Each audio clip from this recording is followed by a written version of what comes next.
Bismillahirrahmanirrahim. Yang terhormat Bapak Kepala Lingkungan Tamok 2, yang saya hormati Kepala Lingkungan Tamok,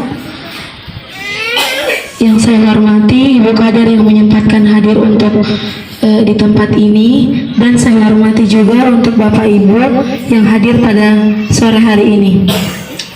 Assalamualaikum warahmatullahi wabarakatuh.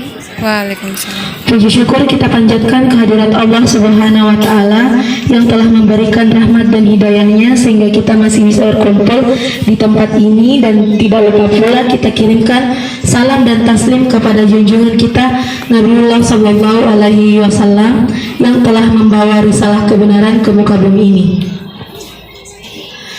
Kami ucapkan terima kasih kepada para hadirin yang telah meluangkan waktu untuk mengikuti acara penyuluhan keperawatan komunitas agregat lansia. Sebelumnya, perkenankan saya sebagai moderator akan membacakan susunan yang akan kita lalui pada sore hari ini. Yang pertama, acara yang sedang berlangsung yaitu pembukaan. Kedua, sambutan. Ketiga, penyampaian materi. Dan keempat, istirahat. Susunan acara pertama yaitu pembukaan dengan Bismillahirrahmanirrahim. Kegiatan ini kami buka. Dan acara kedua yaitu sambutan dari Kepala Lingkungan Tamok 2. Dengan Bapak saya persilahkan.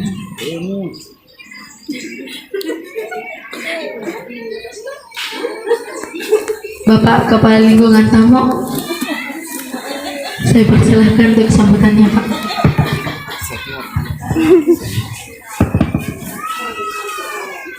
Terima kasih. Assalamualaikum warahmatullahi wabarakatuh. Waalaikumsalam warahmatullahi wabarakatuh. Sebelum masuk di inti satu acara, saya atas nama mewakili Kepala Lingkungan Tamok 2 dan sekaligus seluruh masyarakat dan Tamok 2 sangat-sangat mohon maaf kepada anak semua dengan adanya keterlambatan satu acara yang beralasan keterlambatan peserta. Kemudian alhamdulillah wa syukurillah, mari senantiasa mengucapkan puji syukur Allah Subhanahu wa Ta'ala, di mana pada sore hari ini kita masih sempat hadir bersama-sama di rumah nelayan dalam rangka melaksanakan suatu acara kegiatan penyuluhan anak-anak kita, yakni dari Usulbar jurusan kesehatan. Kami mewakili masyarakat Tamok Tamok 2 sangat berterima kasih dengan kehadiran anak-anak kita dalam hal penyampaian sesuai apa yang didapatkan di dalam bukunya dalam hal mengenai masalah ilmu kesehatan. Dan tadi kita kirimkan salam taslim kepada kita Nabi Muhammad SAW, di mana beliau adalah salah satu Rasulullah rahmatullahi alamin. Ada pun satu kegiatan dalam hal penyuluhan kesehatan di sini dan disponsori anak kita dari Usulbar. Saya minta kepada orang tua saya atau saudara saya dan kepada semua para peserta yang hadir, termasuk saya secara pribadi, mari kita menyempatkan waktu dalam hal itu mengenai apa-apa yang disampaikan oleh anak kita, sebab ini adalah menyangkut kebaikan kita secara pribadi dan sekaligus bersifat umum dalam hal menjaga suatu yang paling mendasar THBS, yaitu pola hidup bersih dan sehat. Jadi sekali lagi saya minta dengan sangat kepada semua peserta yang hadir, mari kita betul-betul menyempatkan waktu kesempatan untuk dapat memahami apa materi-materi yang disampaikan anak kita, untuk dapat kita memperlakukan dan melakukan dalam kehidupan sehari-hari. Mohon maaf, mungkin itu saya sampaikan. Wabillahi taufiq hidayah. Assalamualaikum warahmatullahi wabarakatuh. Waalaikumsalam. Terima kasih untuk sambutan sepatah kata dari Bapak Kepala Lingkungan. Terus acara selanjutnya yaitu pembawaan materi dengan Saudari Herlin, saya persilahkan.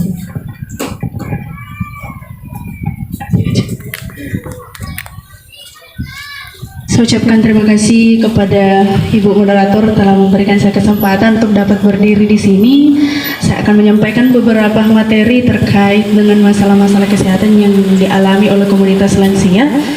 Terkhusus pada saat ini kita akan bahas ada 2 materi. Saya akan sampaikan sesingkat-singkat mungkin sehingga Bapak Ibu tidak merasa bosan melihat saya terus-terusan berdiri di sini. Ya, saya pertama-tama juga saya berterima kasih kepada Bapak Kepala Lingkungan Tamu dan Bapak Kepala Lingkungan Tamu 2 selalu setia dalam memfasilitasi kami sehingga kami boleh adakan penyuluhan pada saat ini. Dan untuk tidak membuang waktu karena saya lihat waktunya sudah ini dari tadi sebenarnya sudah molor, mungkin karena kesalahan teknis dari kami sehingga waktunya sedikit molor. Ya, langsung saja kita masuk ke dalam pembahasan kita pada saat ini. Pada pembahasan yang pertama ada di tangan kita sekalian, itu kertasnya bisa dibuka seperti ini terlebih dahulu. Di depan ada tulisan nyeri kronis pada usia lansia. Nyeri kronis usia lansia. Pertama-tama, apa itu nyeri kronis pada lansia? Nyeri kronis adalah nyeri yang telah berlangsung lama. Ini sudah berlangsung lebih dari 3 bulan atau bahkan sudah bertahun-tahun nyeri ini. Nyeri ini sudah dirasakan di berbagai tempat. Dari hasil pengkajian kami sudah kami tanya-tanyakan, ada beberapa lansia yang kami tanya-tanya, ternyata rata-rata keluhannya itu nyerinya yang dirasakan. Nyerinya ini ada di beberapa tempat, bukan hanya satu. Ada nyeri sendi, ada yang nyeri lutut, ada yang nyeri di ibu kaki atau jari kaki yang lainnya, ada yang di atas api istilahnya, tumit di bagian sini. Ada juga nyeri dada yang ada juga di kepalanya. Mungkin masih ada nyeri-nyeri yang lain di punggung misalnya. Nah, oleh karena itu pada kesempatan kali ini kami juga akan menyampaikan beberapa penyebabnya. Yang pertama penyebabnya terkhusus pada saat ini yaitu karena usia. Karena umur. Jadi ketika seseorang itu sudah menua, istilahnya sudah menginjak usia lansia, sel-sel yang ada di dalam tubuh itu akan semakin lemah sehingga mudah sekali terkena penyakit. Jadi tidak heran kalau ibu-ibu sekalian atau bahkan bapak-bapak sekalian itu rasakan banyak sekali nyerinya. Mungkin sudah berapa kali keluhannya, aduh nyeri lagi punggungku, nyeri lagi lututku. Lalu kemudian yang penyebab yang kedua yaitu beban sendi yang berlebihan dan berulang-ulang. Artinya bahwa nyeri sendi ini kita ibu-ibu masih sering angkat barang-barang berat. Sering. Nah, itu juga menjadi salah satu penyebab nyerinya. Baik itu nyeri sendi yang ada di tangan, lengan tangan, di bagian kaki. Itu juga penyebabnya karena seringkali mengangkat beban-beban yang berat. Bahkan kita mengangkatnya itu tidak satu kali saja, berulang-ulang malahan, bahkan mungkin setiap hari kalau misalkan melakukan pekerjaan yang berulang-ulang. Lalu yang kedua yaitu keletihan. Pada usia lansia itu seharusnya lansia itu istirahatnya itu benar-benar harus penuh. Tapi karena dilihat dari kehidupan kita yang sekarang itu benar-benar butuh sekali yang namanya tenaga, butuh sekali yang kasih keluar ke kekuatan untuk kerja sehari-hari, apalagi ibu rumah tangga.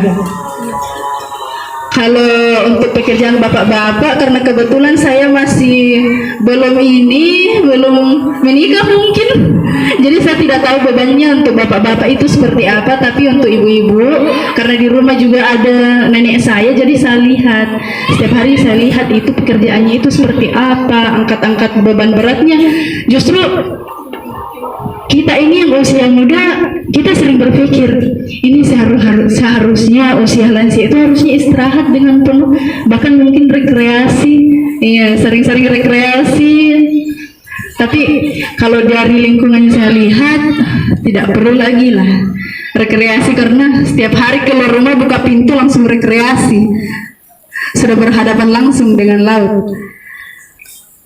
Lalu ada penyebab selanjutnya, yaitu riwayat penyakit. Mungkin Bapak Ibu ada riwayat penyakit asam urat, ada riwayat penyakit rematik, kolesterol, dan bahkan penyakit-penyakit yang lain. Saya tidak bisa sebutkan satu persatu usia lansia untuk penyebab nyerinya itu apa saja. Lalu kemudian nyeri kronik ini atau nyeri yang berkelanjutan ini tidak mungkin hanya sekitar 3 bulan saja, tetapi bahkan bertahun-tahun ini itu ada dibagi menjadi 2. Yang pertama itu nyeri primer. Ini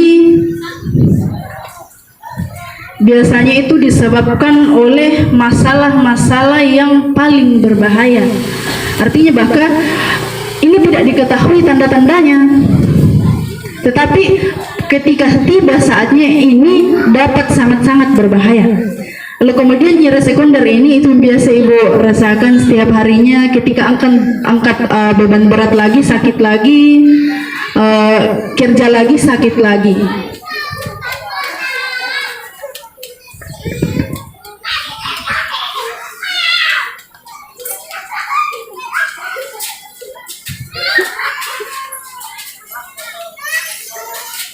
Selanjutnya itu setelah kita tahu penyebabnya, setelah kita mengetahui apa itu nyeri kronis, apa itu nyeri-nyeri yang dirasakan di berbagai tempat di badan kita, ada tips yang akan kami bagikan itu untuk mengurangi rasa nyeri yang dialami oleh Bapak Ibu sekalian. Yang pertama yaitu perlu minum air yang banyak. Pernah nenek saya bilang, untuk apa lagi jaga kesehatan? Untuk apa lagi makan banyak? Untuk apa lagi minum banyak? Kita sudah tua, kita sudah mendekat yang nenek saya bilang. Tidak, kita perlu menjaga, sekalipun sudah lansia, penting bagi kita untuk menjaga kesehatan pada lansia. Salah satunya itu minum air yang banyak. Jangan sampai sama dengan nenek saya, tidak mau minum air banyak, alasannya karena sudah tua. Selanjutnya itu menopang sendi. Jadi kalau malam tidur itu ketika tidur itu ditaruh bantal di bawah kaki atau di bagian-bagian yang kita rasa ngilu, kita alasi dengan bantal atau bantal guling, itu bisa. Selanjutnya itu hindari makanan yang berpurin tinggi. Dari seminggu yang lalu saya sudah lakukan edukasi juga, saya sudah lakukan pembagian informasi seperti ini. Saya juga sampaikan kepada ibu yang saya bina, kita perlu penting-penting sekali ketika usia lansia itu menghindari makanan yang lemaknya, yang banyak minyaknya. Karena saya lihat usia-usia lansia zaman sekarang, bukan saya katakan di Tamo ini ya, tapi di luar sana sudah banyak penyakit yang timbul akibat banyak sekali lemak yang mengkonsumsi. Oleh sebab itu, pada kesempatan kali ini tidak harus dihindari sekali, tidak harus dibilang tidak mau tak makan, tidak, tapi bisa dikurangi sedikit-sedikit, tidak harus sedikit banyak, sedikit-sedikit saja dulu. Terus selanjutnya itu rileks, tidak stres. Tadi sempat bincang-bincang dengan Bapak Kepala Lingkungan, katanya kalau pusing menimbulkan penyakit, itu benar sekali. Karena ketika kita dalam kehidupan kita sehari-hari selalu pusing, selalu mengeluh, apapun yang kita keluhkan itu kita selalu bawa pusing, itu salah satu penyebab nyerinya. Untuk selanjutnya itu minum kopi tetapi tidak pakai gula, itu bisa. Minum kopi tapi tidak pakai gula. Kalau misalkan tidak bisa pakai gula, kurangi lagi sedikit-sedikit, tidak harus banyak. Lalu selanjutnya itu berkunjung ke fasilitas kesehatan. Dan mungkin itu tips terakhir dari saya, dan selanjutnya kita melangkah ke materi selanjutnya karena waktunya sudah mengejar. Materi kedua ada di lembar belakang, silakan dibuka.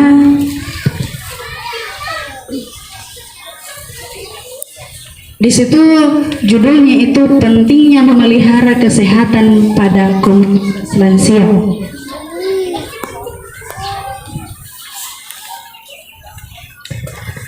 Seperti yang saya telah sebutkan tadi bahwa berkunjung ke fasilitas kesehatan itu penting. Kembali lagi, dari hasil pengkajian, dari hasil tanya-tanya saya ke beberapa lansia, itu sudah jarang periksa ke posyandu, sudah jarang periksa ke fasilitas kesehatan. Posyandu pada lansia ini memiliki peran penting untuk menjaga kualitas hidup lansia di masyarakat, terlebih lagi untuk orang tua kita yang lebih rentan terkena penyakit. Kita sudah tahu bahwa usia lansia itu sudah sangat rentan untuk terkena penyakit. Oleh karena itu sangat penting kita berkunjung ke fasilitas kesehatan secara rutin.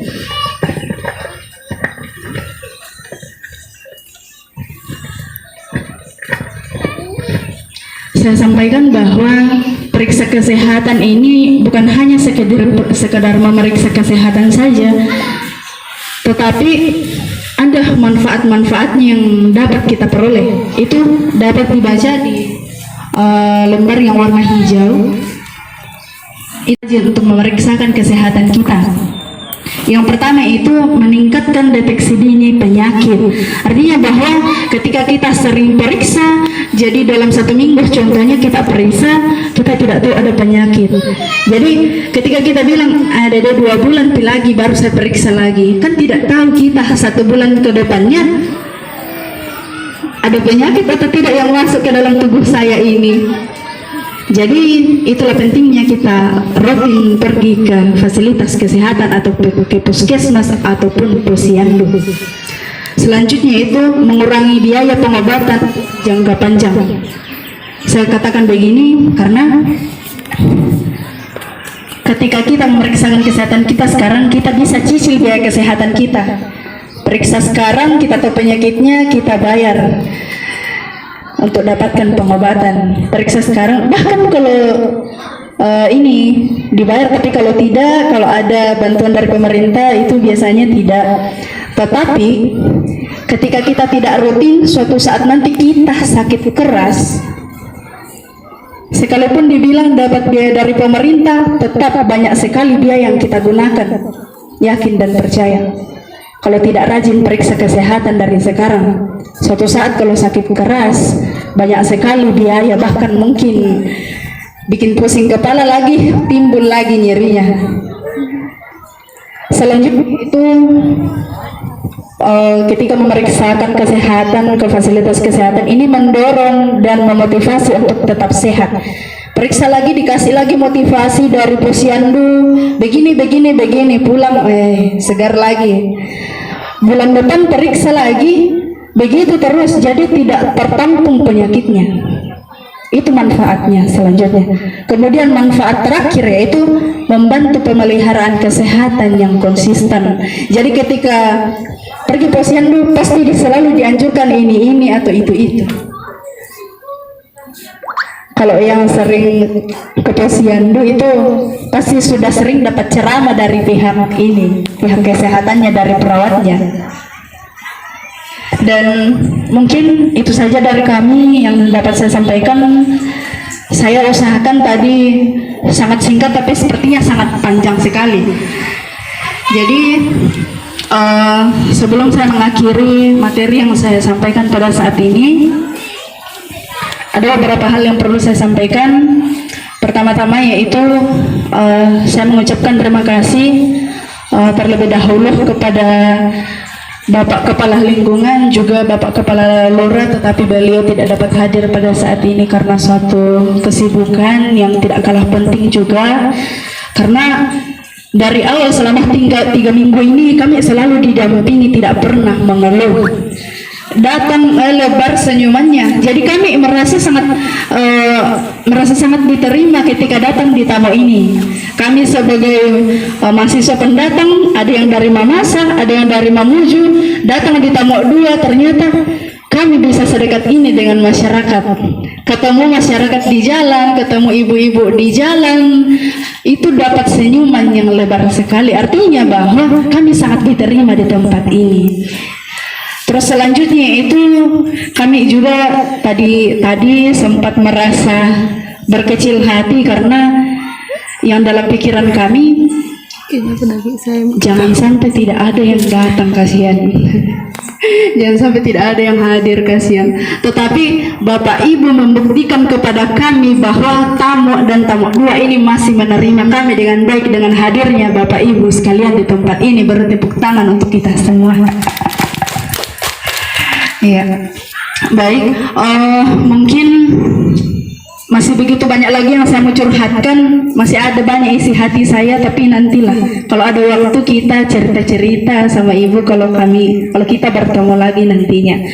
Lalu kemudian semoga selama kami datang di sini tidak ada perilaku kami yang membuat Bapak Ibu sekalian itu artinya bahwa kami ini meninggalkan kesan buruk. Semoga yang kami harapkan kami tidak meninggalkan kesan buruk sehingga kegiatan kami selama 3 minggu sampai saat ini itu dapat bermanfaat baik kami sebagai mahasiswa, kami sebagai pendatang, dan untuk kita sekalian yang ada di tempat ini. Untuk selanjutnya mungkin ada adik-adik kami yang akan datang nanti. Semoga kami kakak-kakaknya tidak meninggalkan kesan buruknya itu. Kami mohon maaf apabila ada salah kata dari kami. Dan untuk terakhir itu saya sekali lagi ucapkan terima kasih dan saya kembalikan kepada moderator dengan ucapan terima kasih. Assalamualaikum warahmatullahi wabarakatuh. Waalaikumsalam. Baik, itulah tadi materi yang disampaikan oleh Saudara Herlian, semoga bermanfaat dengan baik. Rangkaian acara dari kami, mahasiswa Universitas Sulawesi Barat dari Prodi Keperawatan, kami sangat berterima kasih kepada masyarakat dari tamu dan tamu 2. Terima kasih. Wabillahi taufiq wal hidayah. Assalamualaikum warahmatullahi wabarakatuh. Waalaikumsalam.